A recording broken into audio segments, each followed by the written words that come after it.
कल से एनसीईआरटी का 6 क्लास से लेकर 12 क्लास तक एनसीईआरटी का इतिहास और राजनीतिक विज्ञान यानी 2 विषय का टीआरई 4 के लिए स्पेशल ये चलाया गया है कि जिन लोगों का 6 to 8 एवं 9-10 में सोशल साइंस के अंतर्गत इतिहास और राजनीतिक विज्ञान विषय को चयनित किए हुए हैं या फिर रखने वाले हैं, उनके लिए है कि आप लोग इस वाले को ज्वाइन कर लीजिए एनसीईआरटी और पॉलिटिकल साइंस के लिए। इसके अंतर्गत आप सबों को होगा क्या कि हम डेली 6 से लेकर 12 तक के इतिहास का एनसीईआरटी की पुस्तक से प्रत्येक चैप्टर से प्रश्न को अरेंज करेंगे और आप सबों को ऐसा लगेगा कि हम लोग एक बार एनसीईआरटी की पुस्तक का रिवीजन कर रहे हैं, तो आप लोग इसे ज्वाइन कर सकते हैं।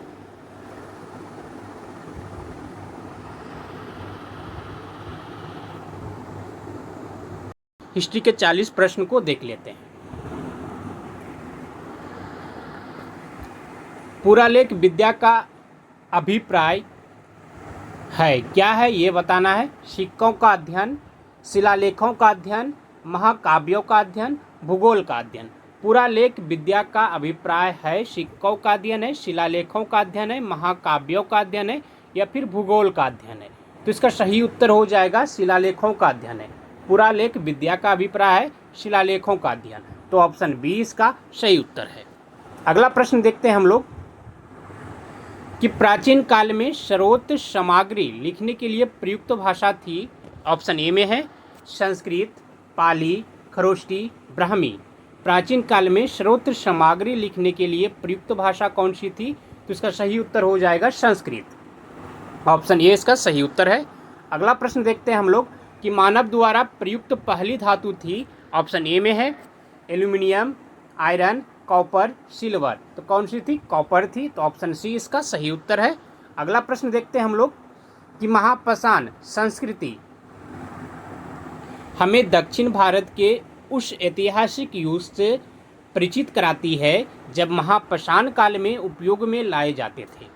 ऑप्शन ए में है पत्थर से बने अस्त्र, पत्थर से बने औजार और उपकरण, बड़े पत्थरों से घेरी गई समाधि या फिर कब्रें और पत्थर से बनी हुई दैनिक उपयोग की सामग्री। महापाषाण संस्कृति हमें दक्षिण भारत के उस ऐतिहासिक युग से परिचित कराती है जब महापाषाण काल में उपयोग में लाए जाते थे, तो बड़े पत्थरों से घेरी गई समाधियों यानी इसे कब्र कहा जाता था। तो ऑप्शन सी इसका सही उत्तर है। अगला प्रश्न है धातु से बने सिक्के सबसे पहले प्रकट हुए थे। ऑप्शन ए में है हड़प्पा सभ्यता में, उत्तर वैदिक काल में, बुद्ध के काल में, मौर्य के काल में। बताना है आप सभी को कि धातु से बने सिक्के सबसे पहले प्रकट हुए थे तो बुद्ध के काल में। तो ऑप्शन सी इसका सही उत्तर है। अगला प्रश्न देखते हैं हम लोग कि वेदों को माना जाता है। ऑप्शन ए में है स्मृति, ज्ञान, श्रुति, शिक्षा। वेदों को माना जाता है स्मृति, ज्ञान, श्रुति, शिक्षा। तो सही उत्तर हो जाएगा श्रुति।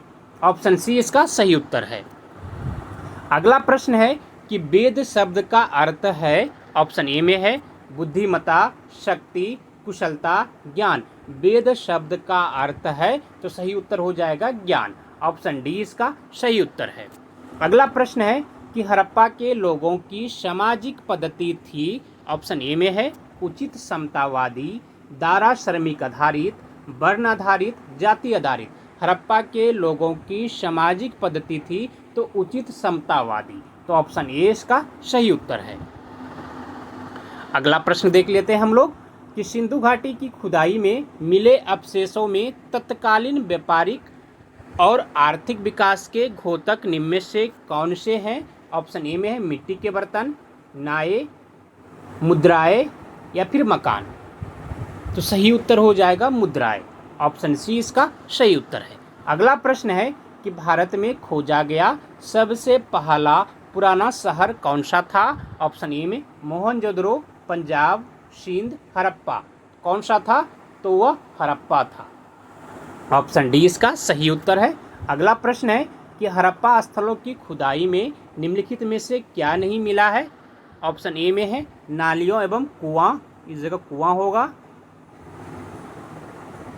उसके बाद दुर्ग, शिखर सहित मंदिर, धान्यागार, क्या नहीं मिला है, तो शिखर सहित मंदिर नहीं मिला, ये याद रखना है। बाकी नाली और कुआं मिला है और दुर्ग भी मिला है और धान्यागार ये सभी मिला है, और फिर शिखर सहित मंदिर नहीं मिला है, तो ऑप्शन सी इसका सही उत्तर है। अगला प्रश्न है कि बिना दुर्ग के एकमात्र सिंधु नगर कौन सा था। ऑप्शन ए में है कालीबंगा, हड़प्पा, मोहनजोदड़ो, चान्होदरो। बिना दुर्ग के एकमात्र सिंधु नगर कौन सा था, तो सही उत्तर हो जाएगा चान्होदरो, तो ऑप्शन डी इसका सही उत्तर है। अगला प्रश्न है कि लोथल नामक स्थान पर निम्नोक्त सभ्यताओं में से किसका जहाजी मालवार था। यानी निम्नलिखित में सभ्यता में जो दिया गया सभ्यता है निम्नलिखित में, इसमें किसका जहाजी मालवार था। ऑप्शन ए में सिंधु घाटी का, मिली का, मेसोपोटामिया का, या फिर फारसी का, तो सही उत्तर हो जाएगा सिंधु घाटी का, ऑप्शन ए इसका सही उत्तर है। अगला प्रश्न देख लेते हैं हम लोग कि सिंधु घाटी सभ्यता की मुख्य विशेषता थी। ऑप्शन ए में प्रकृति के बलों की पूजा, व्यवस्थित शहरी जीवन, पशु चारण, खेती, जाति समाज। सिंधु घाटी सभ्यता की मुख्य विशेषता क्या थी, तो सही उत्तर हो जाएगा व्यवस्थित शहरी जीवन, तो ऑप्शन बी इसका सही उत्तर है। अगला प्रश्न है कि सिंधु घाटी सभ्यता के लोग प्रायः अपने मकान बनाते थे। ऑप्शन ए में है पत्थर से, पक्की ईंटों से, लकड़ी से, उपर्युक्त सभी से। सिंधु घाटी सभ्यता के लोग प्रायः अपने मकान बनाते थे तो पक्की ईंटों से बनाते थे, तो ऑप्शन बी इसका सही उत्तर है।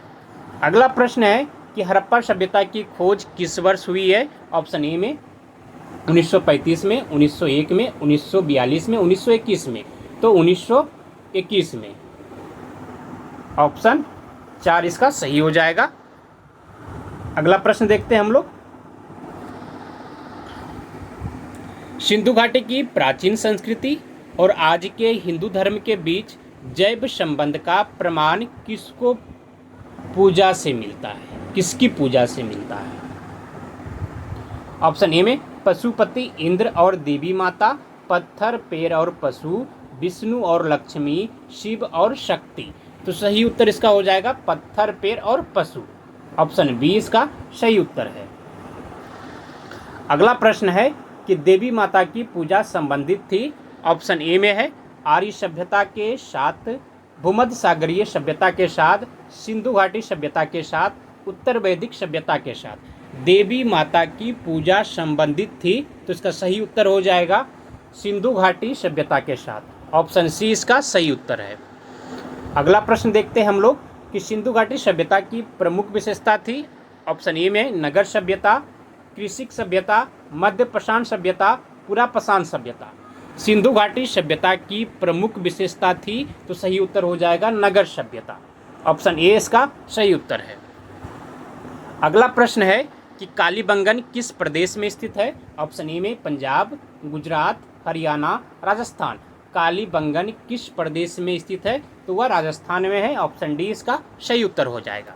अगला प्रश्न है निम्नलिखित में से कौन सा प्राचीन भारतीय नगर 3 विद्वान संतों कपिल, गार्गी और मैत्रेय के घर था। निम्नलिखित में कौन सा प्राचीन भारतीय नगर जो है वह 3 विद्वान संतों कपिल, गार्गी और मैत्रेय का घर था। ऑप्शन ए में काशी, मिथिला, उज्जैनी, पाटलिपुत्र, तो कहाँ था, तो मिथिला, ऑप्शन बी इसका सही उत्तर हो जाएगा।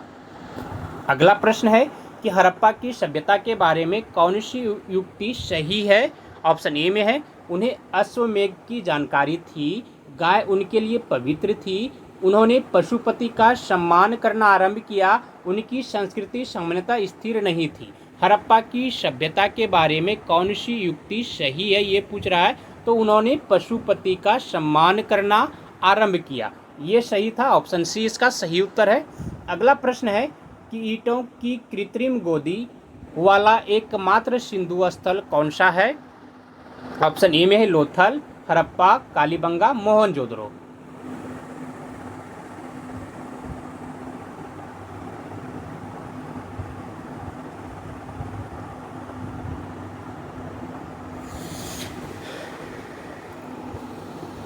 इसका सही उत्तर हो जाएगा लोथल। ईंटों की कृत्रिम गोदी वाला एकमात्र सिंधु स्थल जो है वह लोथल है।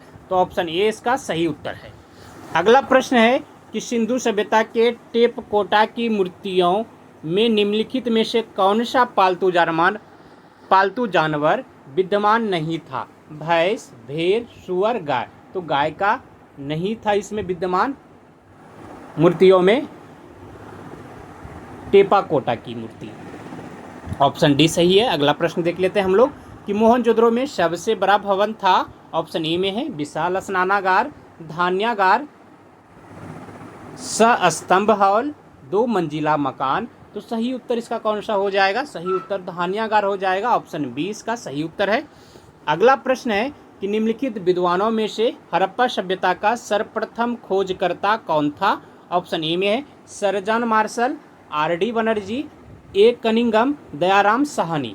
निम्नलिखित विद्वानों में से हड़प्पा सभ्यता का सर्वप्रथम खोजकर्ता कौन था? तो सही उत्तर इसका हो जाएगा ऑप्शन डी दयाराम साहनी। कब? तो 1921 में। ये भी याद रखना है।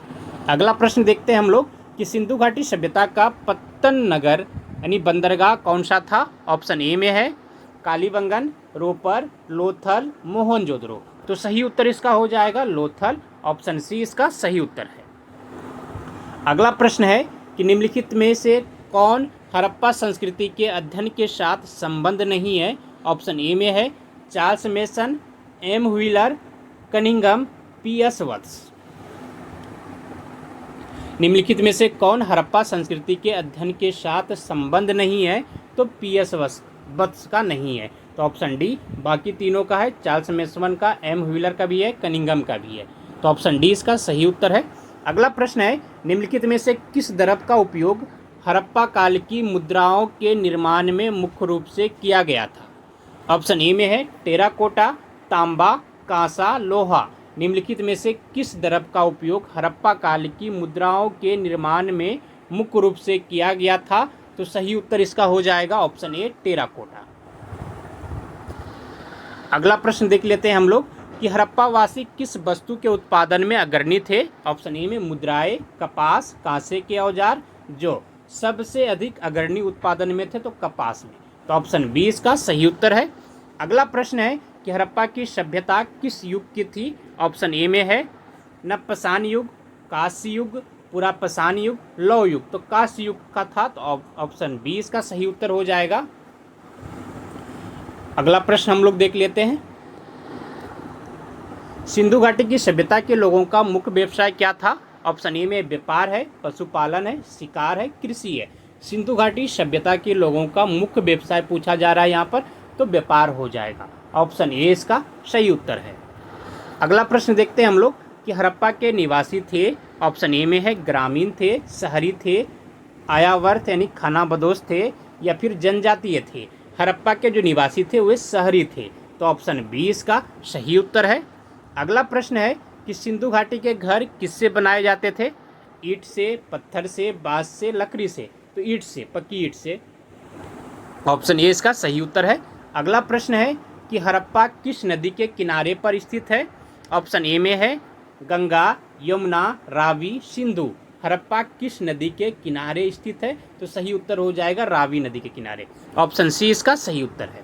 अगला प्रश्न है सिंधु घाटी सभ्यता का बंदरगाह वाला नगर कौन सा था? ऑप्शन ए में रोपर है, कालीबंगन है, मोहनजोदड़ो है, लोथल है।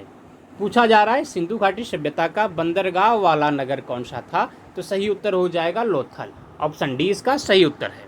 अगला प्रश्न है कि किस जिले में मोहनजोदड़ो स्थित है? ऑप्शन ए में है लरकाना, मोंटगोमरी, सिंध, उधमपुर। किस जिले में मोहनजोदड़ो स्थित है? तो इसका सही उत्तर हो जाएगा लरकाना में। ऑप्शन ए इसका सही उत्तर है। अगला प्रश्न है कि निम्नलिखित में से किस वेद में प्राचीन वैदिक युग की सभ्यता के बारे में सूचना दी गई है? ऑप्शन ए में ऋग्वेद है, अथर्ववेद है, यजुर्वेद है, सामवेद है। तो इसका सही उत्तर कौन सा हो जाएगा? ऋग्वेद हो जाएगा। ऑप्शन ए इसका सही उत्तर है। अगला प्रश्न है कि निम्नलिखित में से वह दस्तकारी कौन सी है जो आर्यों द्वारा व्यवहार में नहीं लाई गई थी? ऑप्शन ए में है मृदभांत यानी पोटरी, आभूषण, बरहीगिरी यानी काष्ठकारिता यानी लोहार यानी लोहारगिरी। तो लोहारगिरी नहीं लाया गया था। ऑप्शन डी इसका सही उत्तर है, बाकी तीनों लाया गया था। अगला प्रश्न देखते हैं कि भारतीय शासन के प्रतीक ये शब्द जो है सत्यमेव जयते निम्नलिखित में से किस ग्रंथ से लिए गए हैं। ऑप्शन ए में उपनिषद यानी मुंडकोपनिषद से, सामवेद से, ऋग्वेद से, रामायण से। तो यह उपनिषद यानी मुंडकोपनिषद से लिए गए हैं सत्यमेव जयते। इसे याद रखिए, ऑप्शन ए इसका सही उत्तर है। आज यहीं तक, आप सभी को धन्यवाद। जय हिंद। मिलते हैं अगले दिन फिर इतिहास के 40 महत्वपूर्ण प्रश्नों के साथ।